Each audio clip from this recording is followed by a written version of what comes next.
Hello everyone, আরেকটি ভিডিওতে সকলকে স্বাগতম। এই ভিডিওতে আমরা দেখতে যাচ্ছি, আমরা একটু আগে যেটা করেছিলাম সেটা হচ্ছে রিগ্রেশন। তো এখন আমরা দেখতে যাচ্ছি আমরা কিভাবে ক্লাসিফিকেশন করব, কিভাবে ক্লাস্টারিং করব, একই সাথে দুইটা দেখে নিই।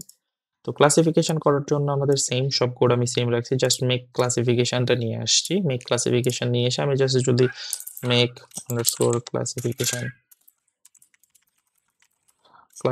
ফাংশনটা রান করি, তাহলে মেক ক্লাসিফিকেশন আমাদেরকে সেই টার্গেটগুলো এখানে দিয়ে দিবে। আমি যেহেতু টার্গেটগুলো প্রিন্ট করেছি, এবং সিমিলারলি সে আমাকে ফিচারগুলো দিয়ে দিবে।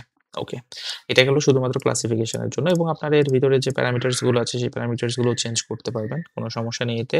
আর আপনি যদি ক্লাস্টারিং করতে চান তাহলে কি করবেন? ক্লাস্টারিং করার ক্ষেত্রে আমরা মেক BLOBS ব্লবস, ওকে, মেক ব্লবস এটা ইউজ করব। তো আমরা এখানে কি করতে পারি? আমরা এখানে সরাইলাম নামটা, মেক আন্ডারস্কোর BLOBS ব্লবস। আমরা যদি মেক ব্লবস বলে দিই তাহলে মেক ব্লবস আমাদেরকে সেম টাইপের ডাটা সেট দিবে। ওকে, সেম টাইপের না বলতে আমরা যেভাবে আগেরটা দেখলাম ওই সিমিলার ওয়েতে ডাটা সেট দিবে, বাট সেম টাইপের ডাটা সেট না, একটু আলাদা আলাদা ডাটা সেট প্রত্যেকটাই।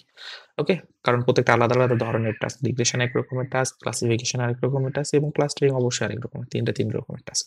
ওকে, থ্যাংক ইউ।